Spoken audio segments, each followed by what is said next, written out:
What's up, guys? This is day 28.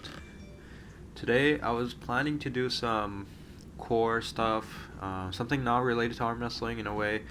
I mean, it is, but like not directly related, because um, I've done that the past few days, and I have practice in 2 days, and I want to sort of prioritize that. And I don't have to walk into practice fresh, but I don't want to walk in there like fully sore, because that's sort of the point of practice is to get sore.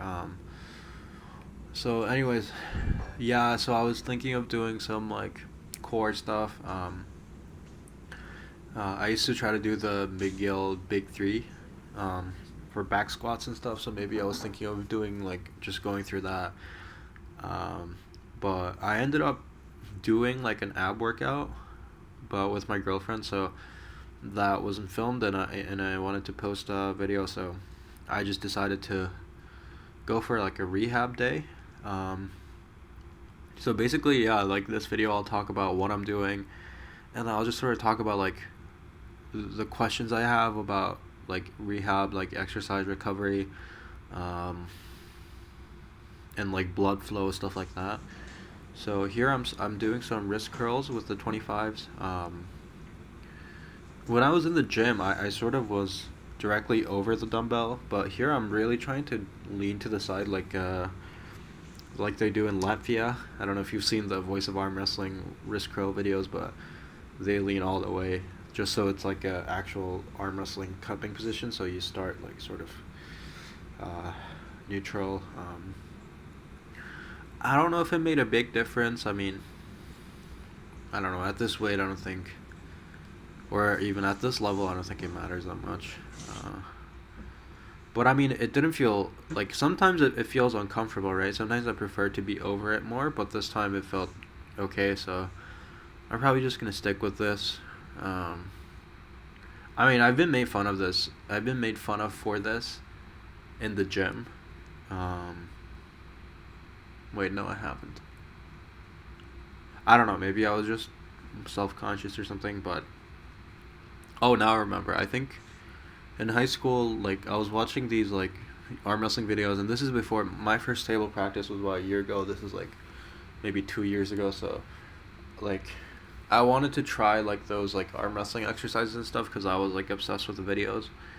And I think I was doing wrist curls on a bench, like leaning sideways like this with a barbell, but one of those lighter barbells, so like a 25-pound barbell or something. Or I don't know if I did it the full 45, but and then someone was like, "Why don't you just use a dumbbell?"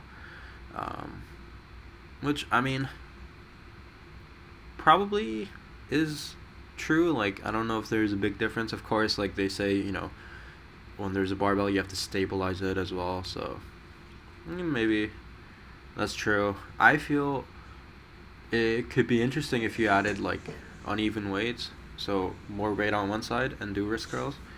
Um, but as far as this goes, obviously like dumbbells are fine. I love doing it with a dumbbell. Um, so actually, I should sort of talk about what I've been trying to focus on with the wrist curl. So um, earlier, like in my first week, when I try to like really get into the doing wrist curls in the gym, like I noticed that there's sort of different ways to bend your wrist. There's a way so that you're more dumping your wrist, like chopping, in terms of arm wrestling, and then there's one where you're more like through your top two fingers. I don't know if that makes sense. Like there's like two sides, like the thumb side of your forearm and then the pinky side of your forearm. And I feel so. What I did for the wrist curls, when I was trying to work the thumb side of my wrist curl, um, I grip it so that the thumb side is at the edge. So in some sense, you would think that okay, so that balances it so that I have to supinate. I don't know if you're following, but that obviously like that's not actually the case. I feel that it helps me focus more on the thumb side half. And then after that, I did the other way. So I gripped the dumbbell at the edge with my pinky side of my hand.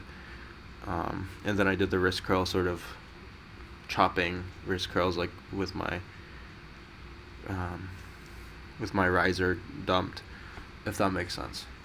And like I haven't really figured this out yet, even in terms of arm wrestling, because like I remember when I first started watching YouTube, I was so confused, right? Like when people were talking about matches and stuff, they're like, oh yeah, so this guy has whatever, like cop pronator, like, and I just like all these words were just flying over my head. Um, and then I watched the Devin Larratt seminar when he went to Australia, I think. There's a channel that has all of it in like small bits. I forgot the name, but.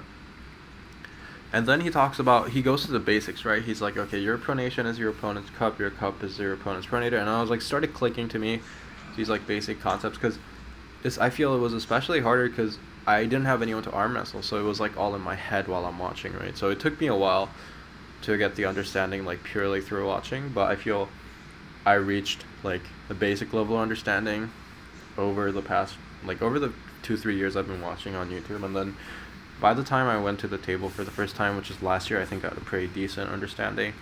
But one of the things that like still sort of I haven't really figured out, I guess, is what do you call that, radial? I'll just call it a riser, right? When you um, raise your wrist, how does that relate to your cupping? So obviously, when you have your wrist bent, you can have it supinated, or you can have it pronated.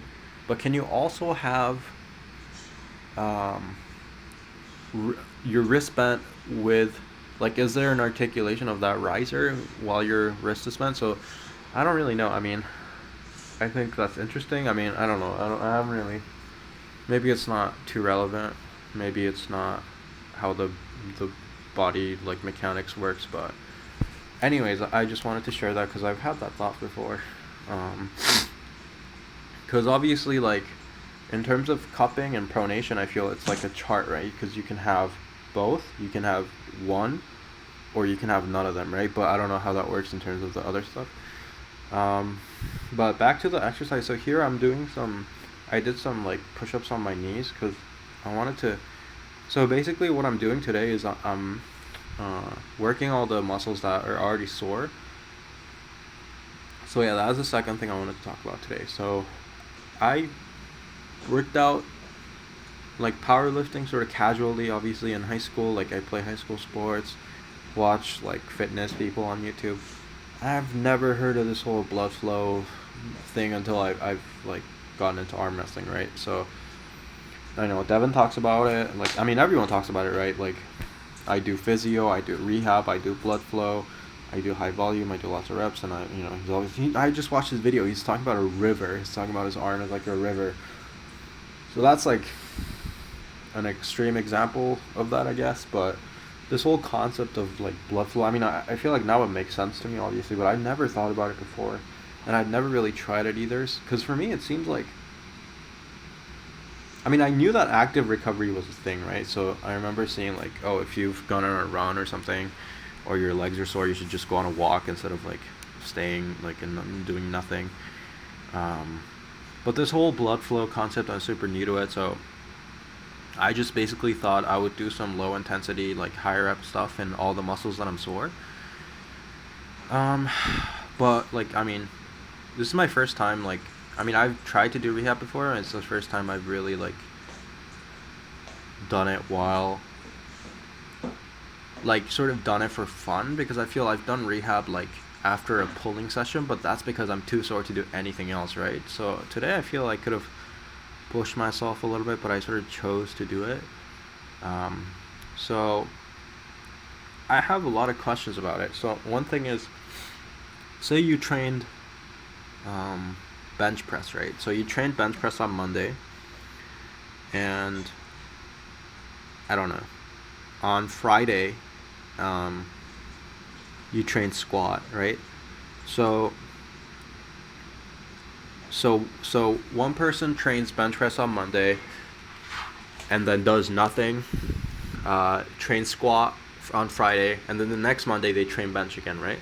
And they feel fully recovered. They took a whole week off. Another person trains bench on Monday, and then they do rehab for their like bench muscles like Tuesday, Wednesday, Thursday, and then next week they come back to it. Like, what's the difference there, right? So I'm trying to understand, like, is it that you're more fully recovered? Is it that your recovery time is faster? Do you get a better quality adaptation afterwards? Like, I don't really understand it, but because for me right now, like, it makes sense to me that you want to recover as fast as you can, and it promotes recovery, right? But if you sort of don't have to recover, um, like, does that make sense? Like, if you can just do other muscles instead and just like not use it at all, is that a bad thing? Like, is that worse than continuing to do rehab? So I hope that makes sense. That's a sort of thing I've been wondering about, because obviously, like, if this stuff is good for me, like, I want to commit some effort into it, which I really haven't. And also, like, I'm still not sure about like the intensity, right? So here, I mean, it wasn't too hard, but it was still like maybe 80-70% of what I would usually do in terms of like the weight and stuff. So maybe I've been doing, like, maybe my weight's too low, or maybe this is too heavy. So I don't know. I mean, it's really hard for me to understand that right now. Like, because, like,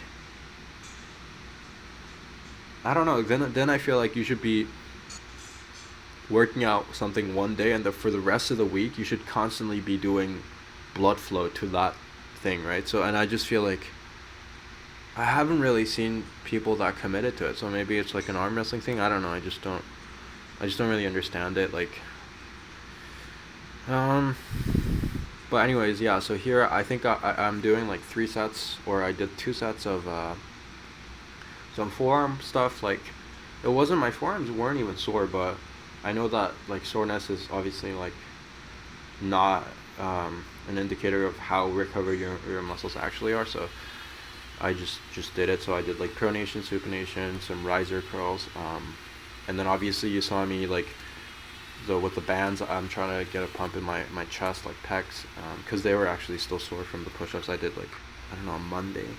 And then I did some push-ups on my knees, like, to lower the intensity, and did like 3 sets of 10 or something.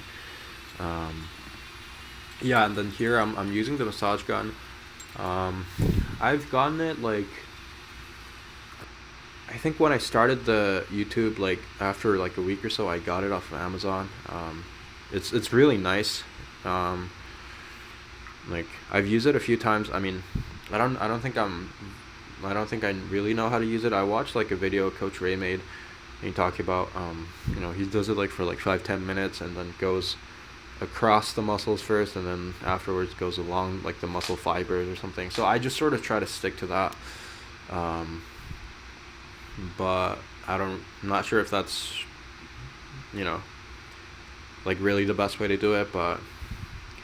And I'm not even sure, like, in terms of the massage gun, do you do it constantly? Do you do it multiple times throughout the day? Do you do it right after your workout?